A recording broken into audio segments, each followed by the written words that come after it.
Hello, everyone. On this occasion, I'll explain about my current research entitled Maintaining Academic Integrity in the Era of Generative AI, Reflection from Computing Education. I'm Oscar Karnalim. I'm the Dean of Smart Technology and Engineering, Universitas Kristen, Maranatha. So this is a little information about me. So I completed my PhD at the University of Newcastle in 2022. It is funded by Australia Award Scholarship. My edge index for Scopus is 11 and 18 for Google Scholar. I'm also an associate editor of GCV and Discover Education. My interests are learning technologies, academic integrity, and AI. I published more than 100 articles regarding the topics, and I am also a reviewer on many journals and conferences. So first of all, the introduction. Generative artificial intelligence, or we can make it generative AI for short, heavily disrupts current teaching practices. What are those actually? For example, ChatGPT, Gemini, GitHub Copilot. So the use should be immediately regulated. The problem is, should we promote, prohibit, or regulate? So this is the current view of generative AI in general.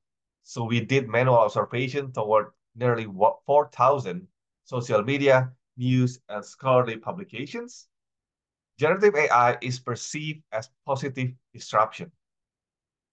And of course, the benefits cover productivity, efficiency, and effectiveness. But there are several drawbacks like over-reliance and misuses. So the solution here is not to completely prohibit and not to completely allow. What we do is we regulate the use of generative AI. Why we cannot completely prohibit the use? Because in the workplace, your graduates will not be able to work as productive as other graduates who can use generative AI well. And if we allow the use completely, then the problem is like your students might not achieve expected learning objectives because some assessments can be completed with generative AI despite limited understanding. And another issue is perhaps over-reliance. They cannot do their work without generative AI. So this is our way to regulate generative AI. So for early technical courses, the use of generative AI can be recommended, but only for learning course materials, not for completing assessments. For other courses, yeah, we can use generative AI for many tasks, but with proper acknowledgement. We also have our own assessment submission system that can report potential AI-assisted submissions and similar submissions. So for early technical courses, generative AI can only be used for learning course materials. So students are expected to solve assessment tasks on their own. Why? First of all, it can promote students' self-confidence in problem solving. And the second one, it can prevent over-reliance. And another benefit is perhaps strong foundations about the basic concepts of the discipline, especially if the concept require multiple small exercises to master. Like in computing, we have programming, also in engineering, and also in math.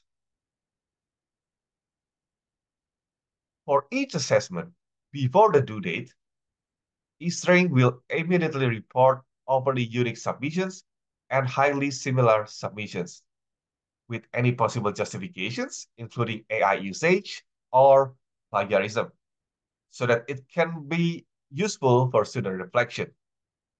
And upon the due date, eStrings will detect potential AI usage and plagiarism, but on a complete set of submissions. And typically, it is more effective. And after that, it will be manually checked by the instructors, and perpetrators are penalized according to the course policies, typically 0 marks for given assessments. So this is an example of the similarity report. We also have quite similar report, but for AI. And for advanced courses, the use of generative AI is encouraged in both learning course materials and completing assessments. Students should know how to use generative AI in completing tasks so that they can complete well in the industries. The procedure is somewhat similar to that of early courses, except that no penalties are given to the use of AI. Students are expected in here to acknowledge how much of their work is aided with generative AI and how much they can understand the help of generative AI. Again, it is not assessed in some ways.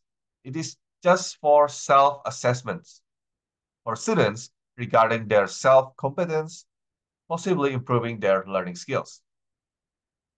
And also for advanced courses, we have higher order thinking assessments, which are generally cannot be solved by generative AI alone. And how we evaluate the approach. So we employed this approach for 2023-2024 academic year. And for odd semester, we have introductory programming, data structure. For even semester, we have introductory programming, object-oriented programming, and machine intelligence. And most of them are early courses, except machine intelligence. So we have three: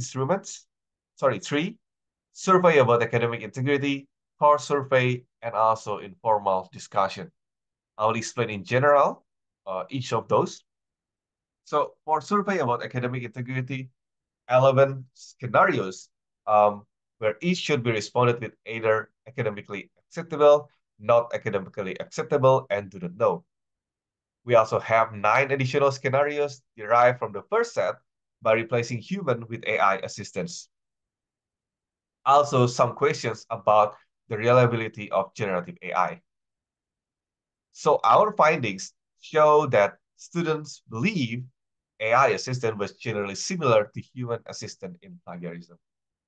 In other words, it is kind of easier to make AI policies because we can just expand it from general programming plagiarism policies. Students were still uncertain about the reliability of generative AI, especially the correctness and the completeness of the generated results, which is also a good finding because we know that students do not easily believe with the results of generative AI. And we also have core survey and informal discussion. So were conducted at the end of each semester. Core survey was completed asynchronous, while informal discussion was conducted in the last class meeting. So we just informally asked them about their perspective. Generally, they are satisfied with the courses and the way we regulate generative AI. They believe that they could complete tasks with or without generative AI. Generative AI could improve their productivity in some cases, and then further analysis will be conducted at the end of this year. So what's next? First of all, we are currently developing university-level regulation about generative AI. And we also plan to search alternative ways to employ generative AI. So for example, in this short semester, I'm teaching English for IT, and I encourage students to use generative AI only half of the assessments so that they can measure their competence and the benefits of generative AI in that course. And also, I'm developing a better AI assistant detector.